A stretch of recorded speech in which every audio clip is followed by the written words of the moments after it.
Quickly going to wrap up this chapter on time value of money. Just two quick items there. It's an amortization schedule, which is basically the breakdown of principal and interest. PITI is called principal and interest. Principal, taxes, insurance, and insurance actually. But here's a simple case here. Construct an amortization schedule for a $1,000 10% annual rate loan with 3 equal payments. So using a friendly calculator, see this time for present value you put 1,000 because you got a loan, so it's coming into you. The interest per year is 10% and 3 years. Now notice you can change this to 30 years, you can change it. Now suppose for 30 years monthly you would do 30 times 12, that would be 360. So I'm showing you the skeletal fundamentals there, and then you can literally do the vector multiplication there in that extension. So that'd be 30 times 12. And the future value is 0 because this is sort of the important part in a way, because you pay off your loan. And I know you guys have started doing your problems, and I'll do some of the problems later on next class if you want me to, or I can email you if any of you have a question. And you compute payment, you get $402. So on a $1,000 loan, basically 10% for 3 years, your monthly payment is $402 for 3 years. And the amount is the same.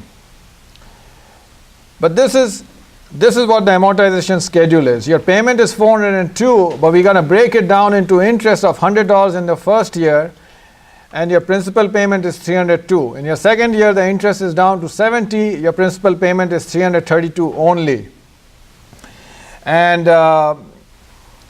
then in your final year, only $37 is paid towards interest, and $366 is paid towards principal. How do we get that? So I wanted to show you that slide before I showed you some all these numbers you would think I'm throwing at you. So find interest charge for year 1, $1,000, 10% is $100, right? See, now it looks simpler.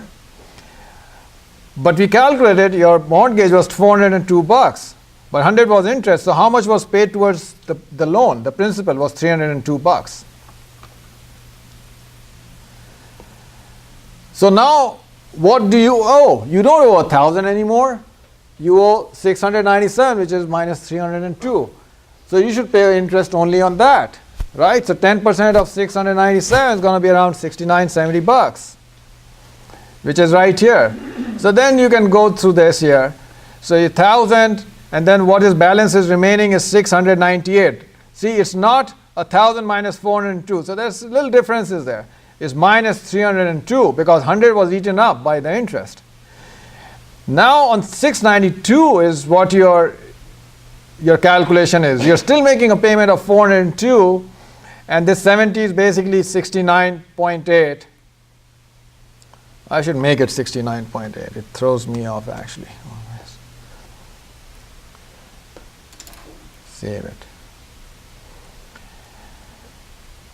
And so now your principal payment is $332, and so your ending balance is $366. Because it's 402 minus 69.8. See, 402 minus 100, you get you 302. 402 minus 69.8, you get 332 and a few cents there. And then for the final year, you continue on with this. What you're noticing here is that your interest is declining, which has tax implications. So if you add it up, the total amount that you forked out for $1,000, so for the ability to have $1,000 when you did not have 1,000, nominal terms, you shelled out $1,200, of which 206 was in loan servicing, and 1,000 was towards the principal. If you take a picture out of it, you see that in your first year, second year, and third year, the interest component of, see that this is the constant, the mortgage amount is the same, is decreasing. And so lender earns 10% on loan outstanding, which is basically falling there. There's that. And they're used widely for home mortgages, auto loans, business loans, retirement plans, so on. And finance calculator and spreadsheets are great for setting it up. These guys, a little bit pressed for time, we have a paper, to present, but this looks like very, very messy, this problem, but there's nothing in it here. You deposit this much, it pays a nominal interest rate. How much will you have on October 1? So you basically need number of days, which will probably be given to you. And the only thing you have to do is, because it's days and you have the interest rate with daily compounding, you got to divide that up. And you're going to get a little decimal number here. Whenever you do something like this, I recommend that do not do it on a piece of paper. I mean, you can, but then you would lose some of these numbers out. You may put only, 0.0031.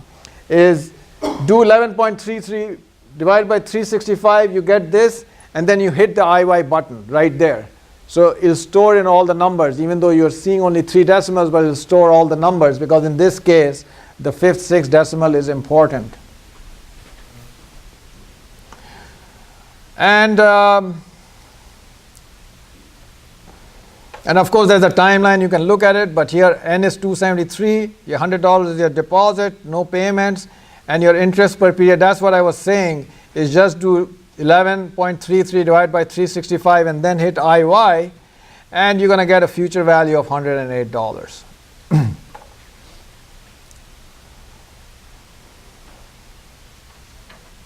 This problem, you can look at it, this is basically effective annual rate situation here. I do want you to look at this problem here. There's a question like this, probably question 220. I think a couple of you emailed me about it. You are offered a note. This is actually, again, arbitrage, This is actually how it's done. So there are basically 2 or 3 situations in this whole chapter that actually directly map into how finance is done in a very simple way, actually. This is not investment finance. This is just basically institutional finance. You're offered a note which pays $1,000 in 15 months, which is 455 days for $850. So you can buy something for $850, and it guarantees you basically a bond for it guarantees you $1,000 in 15 months. But there's always a choice. Remember, the paradox of choice, which actually I was having a conversation yesterday with someone. Actually, I should tell you what that conversation is. This is a friend of mine in Los Angeles. So yeah, he works for one of the world's largest market research firms, and he gets all kinds of interesting problems. He actually has a doctorate in psychology, but because he took a lot of interest in stat and computing, he does. So one of his projects was, let's say, with Taco Bell. Is if the size, if the size of the taco is reduced by 1/4 inch, what will be the impact on the number of tacos sold? I mean, those kind of things, their research. Microsoft is one of the biggest customers, Google, all that. I mean, it's very interesting, very cutting edge things he talks about, actually. So one of the things he said, the paradox of choice yesterday, is believe it or not, you have 2 companies, and they have their retirement plans. In company number one, they have just 5 choices. In company number 2, they're giving a nice assortment of choices for their employees. It's a bigger firm, a lot of employees there. And they have like huge number of choices: international funds, domestic funds, treasuries, international bonds, all of those. Now guess what? A large-scale analysis revealed that the companies that have a smaller number of fund offerings in their 401k plans, there's a higher employee sign-up rate for them. The paradox of choice. The new employee comes, she sees, I remember some of my days back, in California, all that. It's like, I'm an investment guy. I just had, came out of doctor. I didn't sign up for a 401k plan, for a year and a half. By the way, that's a tangent, but I should say, do you know what the instant return is on a 401k plan? Why you should try to contribute max. I mean, max possible to it, It's about 30%, huh? What? That's the other. That's like the bonus on bonus. First return is 30%, which is basically pretty much your tax rate that you're saving. There is no investment I have seen over the last 120 years that I've studied that generates 30%. So and the growth is also tax sheltered. So you should do that. Second is 50% up to a limit is company match. That can literally be $5,000, $10,000, $15,000, $20,000 a year. So you should have a maximum match there in your 401k. So anyway, the simple paradox of choice there is the employees, if they have lesser choices, they're able to make a decision, quicker. So anyway, this is a classic decision situation here. That's how I came to that. Is you can do this, or you can have $850 in a bank which pays 6.7% nominal rate with daily compounding. See, now there's effective annual rate, we have to throw it in there. And an effective rate of 7%. You plan to leave the money in the bank if you don't buy the note. The note is riskless. Should you buy it? So you should work through, there are different ways you can solve this problem in the interest of time. Greatest future wealth, which one has the higher value? So the note will have a $924 value. The note will have $1,000. If you have the money in the bank, it'll compound to $924. So obviously the note is better. Another way to look at it is greatest present wealth. The note costs $850, and compared with this $850, the present value of the note is actually $918. So it has higher value. So somebody is selling you something that is worth $918 for $850. That's your arbitrage right there. So you should buy the note. So somebody is mispricing their asset. Simple way I'll show you is find the effective rate on your note and compare it with the 7%. Now we know the bank's effective rate is 7%. So how do we do that? $1,000 is the future value of the note. You pay $850 for it. Number of time periods is 456. Compute IY, that's 0.0356. However, that's on a daily basis. That's where you use your icon function. And I know a couple of you had to step out, which is absolutely fine with me, but I love you guys so much, I don't want you to miss out on this. Is you hit your second icon here, second icon. Your nominal rate is 13.01.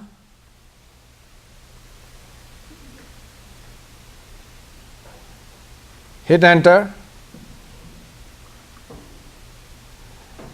Compounding period is 365. Hit enter. And then you calculate your effective rate. That's 13.892%. So the bank is basically giving you an effective rate of 7%. With that note, you're getting a 13.89% return. So that obviously is a better investment. So there you go. It's like end of time value of money. You can actually compare scenarios. But once again, guys, think about the 401k plan. A lot of people do not contribute to it due to the problem of choice, or they think that, oh, that money they need. If you are going to get that money, and if you don't need all of it, if you're going to save it in a local bank, think about it. $1,000 that you earn, 30% taxes you pay, you can only save $700 in a bank, and then you earn whatever interest. The point is this, even if you earn 0% in your 401k, the minute you decided not to withdraw the $1,000 and you said that $1,000 I leave it there, you had a $300 return on it right away. Whereas if you elected to take it, you get only $700. And then you're trying to make money on that, whereas you already got that. So think about that. Plus what Sean mentioned, the company match there. So that's huge. All right, guys, I know we have a presentation here, and it's 8:49. My goodness, you're going to skip the optimization there, which I know Eric was really wanting to do that, right? Oh, yeah.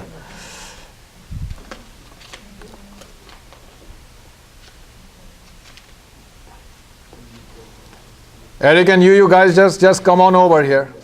Yeah. You have 27 slides and 25 minutes. Here's a nice way to look at it. 27 slides, 25 minutes. Do what you can. Get the basic message, okay? Don't get... You want to do this? Forward, backward? You want to use this? Yeah. I can take it. Yeah, and there's a laser pointer. Actually, you know what? I'm not going to maximize it. Should I maximize it? Do you like it better? Okay. All right. Well, there are reasons why I don't maximize, but it's fine, yeah. Officer Curtis, you gave me one of these? Yes, Okay, good. Nice. I'm Eric Wilker. I'm going to talk about the case. What's wrong with this, the Bigcharts case? Here is some finance website we very familiar. The Google Finance, Yahoo Finance, Bloomberg, Microsoft, MS Money, and the Bigcharts. All these websites provide similar reasonably sophisticated graphing tools at no cost with options for historical performance, technical indicators, earning estimates, fundamental and quantitative style data, comparison of multiple companies, funds, and indexes. In September of 2007, a Nielsen net rating report indicated that these sites had an aggregate of approximately 41 million unique visitors for the month of August 2000 alone. So, however, a widespread distortion in the description of the relative return performance of financial securities on all the major finance portals. This problem has gone noticed for many years. There are two types of errors that are most harmful are systematic errors that cause bias. First one is the downward bias introduced in the returns due to the exclusion of income events makes income generating assets seem relatively unattractive that result in altering the final asset mix ratings in a portfolio. And the second one is the effect by deploying the classic macros mean variance optimization process. Here is an example illustrates the compared to problem. The upper chart is generated by the Bloomberg and it's account for the income events in it, and the second chart is generated by the authors and not adjust for the income. What are the two flat lines there? That is in a way the core of the paper where the problem was discovered. Any of you can take a shot at it, or I could, because that's important. What are these two assets here? Is SPY 500 and the BBLTX. Yeah, The BBLTX is one of the world's largest and most well-managed bond fund.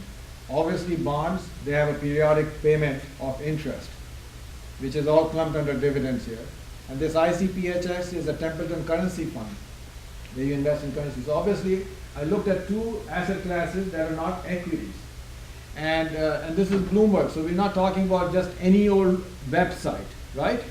This is Bloomberg, Mayor Bloomberg of New York City. I mean, we have a Bloomberg terminal. And if you go to their website, you're going to still see these charts here. And why would any investor be interested in investing in any type of asset that generates this? You can say, well, sure, Pank, great, looks nice, doesn't lose money, but I got nothing to write home about, right? But actually the true performance is here. And then if this is what was seen by the investor, you may actually say that, hey, you know what? In fact, actually this one actually outperforms, and so it performs on both the dimensions of portfolio management. One is it has higher return, this blue is slightly higher than the red, and on top of it, it has lower volatility. You don't actually go through this whole ride. And so then the rest of the paper follows from there. Please continue. So there's differential returns between these two charts, and the VBLTX, ICPHX has like 41% in the author's chart, and we can see the differential.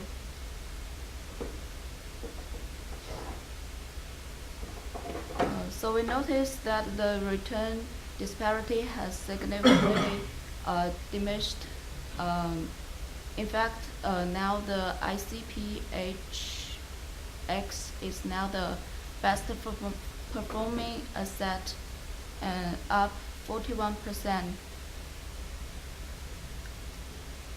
Here's the conclusion. As the example demonstrates, ignoring income events is a significant omission, leading to potentially significant errors in performance assessments and allocation decisions, because dividend-paying firms are much larger and profitable than non-dividend paying firms. A bias against dividends is also a bias against larger firms. It is also a major bias against the inter-asset class of fixed income securities. Will you go back there, please? Eric, you want to elaborate? You want me? This, folks, this is huge. The implications of this for the investment community is huge. If what the investors are seeing, and how many, like 10 million or 20 million a month, 41 million, yeah. She's been a few years away. Is if they are basically showing assets in relatively poor light, it is basically a bias against dividends. And the bias against dividends is a bias against larger firms. Because typically larger firms like Coca-Cola, Walmart, Home Depot, they actually pay dividends. The ones that are the more volatile firms, they actually don't pay dividends. And guess what? The more volatility there is, the more an investor trades. The more an investor trades, the more commissions that are generated for the brokerage firms.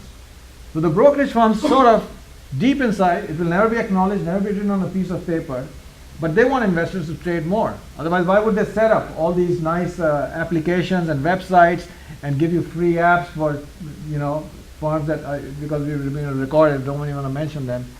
But they're all there. It's all there in the public space. So that's one. And then also, so not only is it a bias against the larger firms, it's also a bias against an entire asset class of fixed income securities, which are basically real estate companies, bonds, currencies, and once again, it's probably the commission structure that links to that.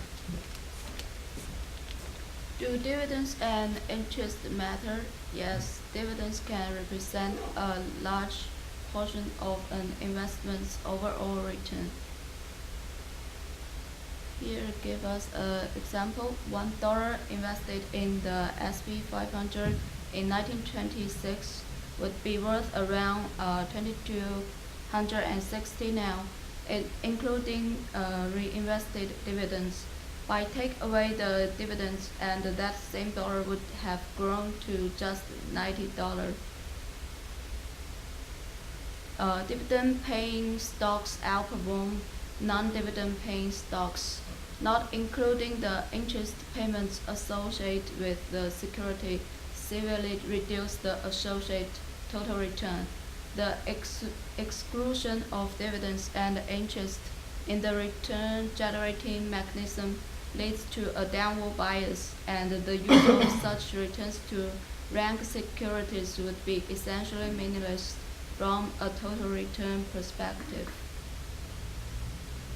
Here is a list of the assets that were chosen for the study, and here is the list, the analyzed return for the set of securities listed in Table 1. The implication of not including income events is best seen the last row of the table, and the non-inclusion of dividends or interest leads to a different set of analyzed returns. The effect is more pronounced for the bonds, golds, stocks, currency, real estate investment trust. The gold fund is underestimated by 0.71%. Long-term government bonds by 5.9%, and the REITs by 5.7%. and the currency by 5.3%. The G zone is the exception because it is the only dividend paying security in this set of assets. And that's why the return differential is 0. Yes. There's Genzyme, it's a biotech company, and typically biotech companies and high-tech companies, they don't pay any dividends, which is not a bad thing.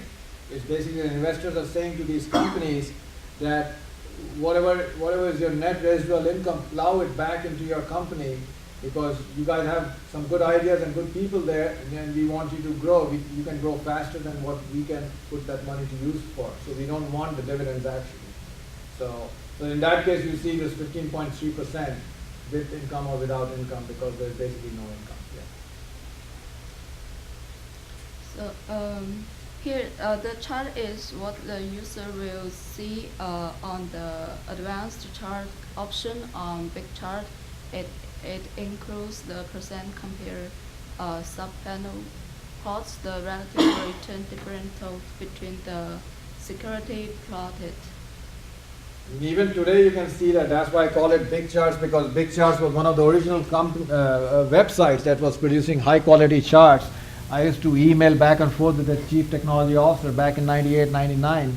And they do a great job. But even today you can see, why would anyone invest in this line here? It generated 10% after 10 years or something like that. And you'd say, yeah, sure, it hasn't lost money, but it hasn't made me any money either. And then when you go to the next chart, probably the picture is going to look a little different there. And here is and then we did that on different websites. So this is such a deep and a pervasive problem. It's there on Microsoft, it's there on Google, on Bloomberg, there's all the big guys. And that's why, for those of you who sort of have an idea, I actually translated this whole paper and everything into an actionable app.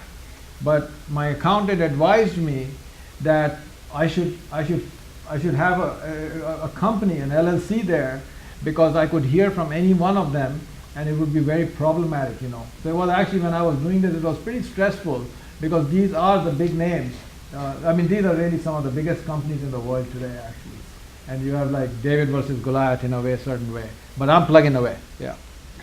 Yeah. It shows us the LTX line is relative flat at about 40%, and the SPY around negative 40%, and the PFE is negative 40% return over the existing period. Note that as we mentioned in the table 2 before, that while the PFI ZER did not do well in this period, its return when including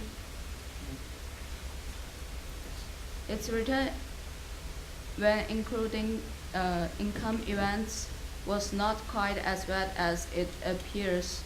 It was negative 30.30 per annum in reality, whereas the negative 5.5% per annum. So this reveals a conclusion that the non-inclusion of dividends or interest leads to the different set of analyzed return. Here's the same graph generated by Yahoo Finance and Google Finance. So the conclusion is the exclusion of such large annual returns from a comparative return analysis portrays a different image of the asset from what truly is the case. The total return differential can be thought of as an annual return loss that is not available to the viewer and thus not part of the investor information set. The omission of such key information in what is made available to the users of these websites has the potential to affect their portfolio selection adversely. All right. So the correlation coefficient, all of you know the equation by now. This is going to show where the X bar and the Y bar are sample means of X and Y respectively. Also statistically measures how the two assets move in the market in relation to each other. The coefficients range from -1 to 1. Obviously, the more negative it is, the more inverse they are, versus the one where they relate more closely to each other. So if one moves up in the stock market, the other one's going to move up if the correlation is a positive number. So the correlations will change with the income events are included, effects, covariance estimations, eventually affecting the level of systematic risk and portfolio allocations. The covariance equation is given below. This is where sigma is the standard deviation and rho is the correlation. Okay, the biggest difference with the correlations between the non-correlations with excluding the income events, and then the bottom chart shows with the income events, is going to be, I guess let me shoot my finger, 22 and 16. So the ICP Here's the laser HX. pointer. Okay, thank you. So the ICP HX was 20.22 with the income, and then up here it's 0.16. And that's the correlation between the currency right here, and this is a long-term treasury bond right here. So as you can see, it goes up. Granted, it's still a small percentage, but you have to think of the long run. Those correlations might be small figures, but over a long period of time, they can really add up and affect your return. Just to look at other relations here, the long-term treasury bond has a negative correlation if you look at the SPY and how that affects. So if the SPY goes up, the treasury bond will go down, and then obviously it compares the rest. And that's also why, real quick, why there's a 1 here, because SPY relating to SPY, it's going to be a positive 1 because it's a perfect correlation. That just shows it. Okay. Eric, can you just go back there? I want to just, Sure. from the forest, from the trees kind of thing here. One of the things, guys, here is you actually want to look at correlations that are negative. When you have different assets in your portfolio, you don't want highly correlated assets. So just by how in a way, this actually links to the MSC portfolio, multiple asset class. So here you have the equity, you've got bonds, you've got gold here, currency, and real estate, Pfizer, and I'm forgetting what this one is. Anybody refresh my memory on that? UGTSX. Just your bond. What's that?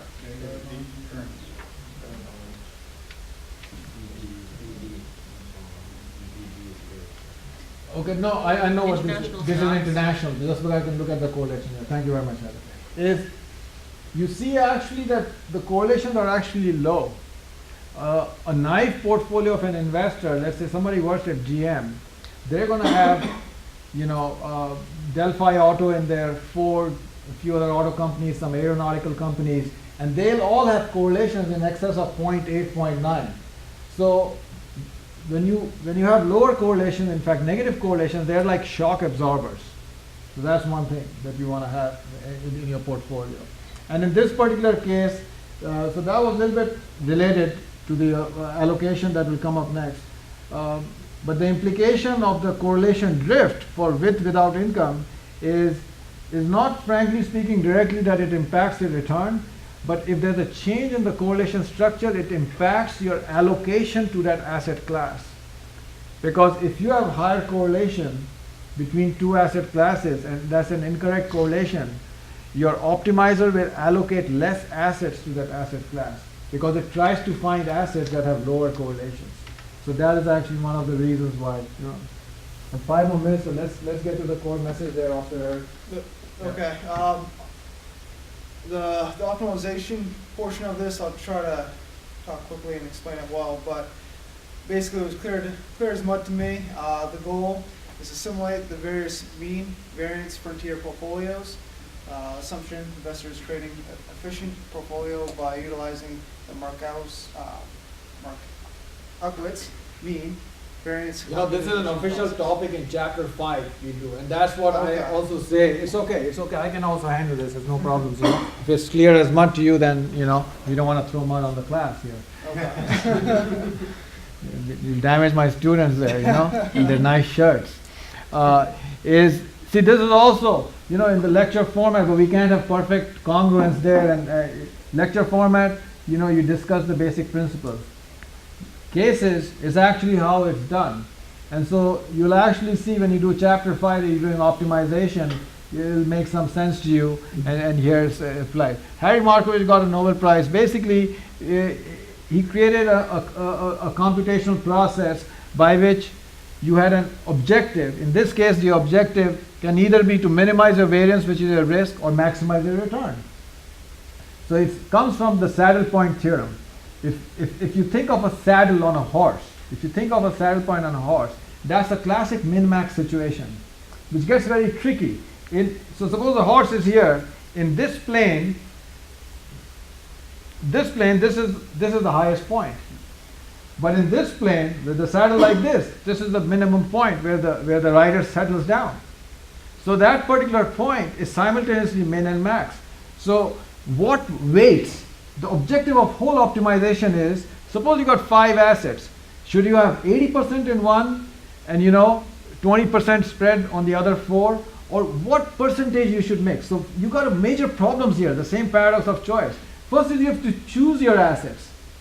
And then you have to determine what the weight should be. So that's where the optimization comes in, and it links to the correlation structure, is what weights you should have in each of those asset classes, so that simultaneously you reach that sweet spot on that saddle. You don't want to ride that horse sitting on the top of the saddle or somewhere, right? Same way, you don't want to ride that portfolio on the wrong end of the portfolio spectrum. You want it where simultaneously the risk is minimized and the return is maximized. So cutting through all of this, hopefully a little, that's what. Let's keep moving, yeah. Okay. The mean variance optimization process, investor seeks to minimize the portfolio's variance having these constraints: budget, target return, short selling, non-negativity.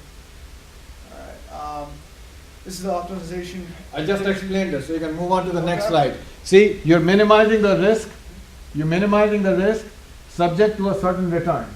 That's what you're doing. And the rest is detailed, yeah. Okay. And it's right here. So you have risk on this, return here, with income. See, this is called a dominating portfolio. With return, you have higher return, lower risk. If you draw a line here, you have higher return, lower risk, right? Without income, if you don't include the dividends, the point of tangency is your optimal portfolio. You have higher risk, x is 10, and here x is 7, so 10 is greater than 7, which is a bad thing. You have high risk, and you have lower return. Instead of 9%, you got 6%. So it's case closed, literally. The implication of not including income in your asset returns creates what is literally called a suboptimal portfolio, or it's a finance term, an inferior portfolio allocation for the investors. So investors, when they're missing out on asset classes that generate incomes, they are operating off an inferior efficient frontier. Okay. Skip that. Okay. Yeah. This is Skip pretty that. much- Okay. Yeah. So conclusion. Yeah. All right. It's very Yeah, important. give to- the highlights. Yeah. Highlights. Okay.